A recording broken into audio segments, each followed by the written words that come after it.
할렐루야. 성도 여러분 반갑습니다. 오늘의 말씀은 열왕기하 15장 13절부터 26절까지의 말씀입니다. 열왕기하 15장 13절부터 26절까지의 말씀입니다. 유다왕 우시야 제 39년에 야베스의 아들 살룸이 사마리아에서 왕이 되어 한 달 동안 다스리니라. 가디의 아들 무다임이 디르사에서부터 사마리아로 올라가서 야베스의 아들 살룸을 거기에서 쳐 죽이고 대신하여 왕이 되니라. 살롬의 남은 사적과 그가 반역한 일은 이스라엘 왕 역대지략에 기록되니라. 그때 문하엠이 디르사에서 와서 딥사와 그 가운데 있는 모든 사람과 그 사방을 쳤으니 이는 그들이 성문을 열지 아니하였음이라. 그러므로 그들이 그곳을 치고 그 가운데 아이벤 부녀를 갈랐더라. 유다 왕 아사랴 제 39년에 가디의 아들 문하엠이 이스라엘 왕이 되어 사마리아에서 10년간 다스리며 여호와 보시기에 악을 행하여 이스라엘로 번제하게 한 느바스의 아들 여로보암의 죄에서 평생 떠나지 아니하였더라. 아수르 왕 불이 와서 그 땅을 치려하며 문하임이 은 1000달란트를 불에게 주어서 그로 자기를 도와주게 하므로 나라를 자기 손에 굳게 세우고자 하여 그 은을 이스라엘 모든 큰 부자에게서 강탈하여 각 사람에게 은 50세겔씩 내게 50세겔씩 내게 하여 아수르 왕에게 주었더니 이에 아수르 왕이 되돌아가 그 땅에 머물지 아니하였더라. 문하햄의 남은 사적과 그가 행한 모든 일은 이스라엘 왕 역대 지략에 기록되지 아니하였느냐. 문하햄이 그의 조상들과 함께 자고 그의 아들 부가히아가 대신하여 왕이 되니라. 유다의 왕 아사랴 제 50년에 문하임의 아들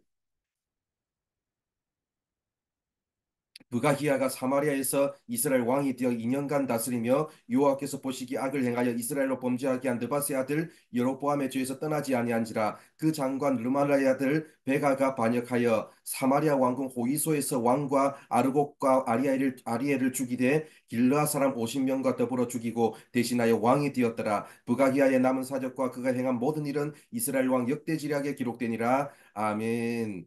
오늘 우리가 읽은 말씀 13절을 보면 살룸이 왕이 되었는데 한 달 동안 이스라엘을 다스렸습니다. 그리고 14절을 보면 문하햄이 살룸을 죽이고 왕이 되었습니다. 살룸에 대해서는 그가 어떤 통치를 했는지에 대한 언급이 전혀 없습니다. 15절을 보면 살룸의 남은 사적과 그가 반역한 일은 이스라엘 왕 역대지략에 기록되니라고 말씀합니다. 살룸의 용도는 단지 예후 왕조를 끝내기 위해서 하나님이 도구로 사용하신 악한 자일 뿐이었습니다. 그러므로 우리는 악한 자의 형통을 부러워할 필요가 없습니다. 그들은 하나님이 잠시 들어서 쓰셨다가 곧 폐기 처분될 존재에 불과하기 때문입니다. 우리는 이런 관점으로 세상의 악한 세력을 바라볼 수 있어야 합니다.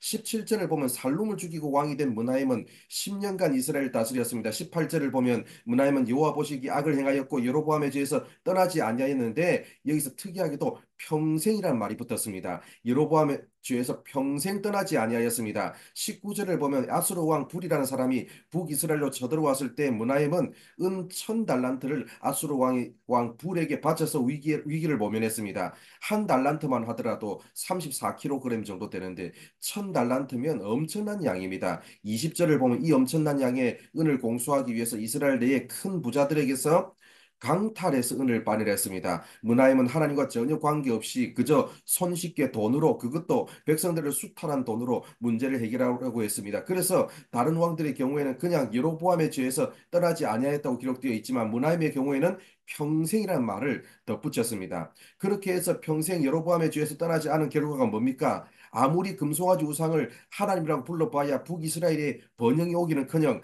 아수르의 침략을 받았습니다.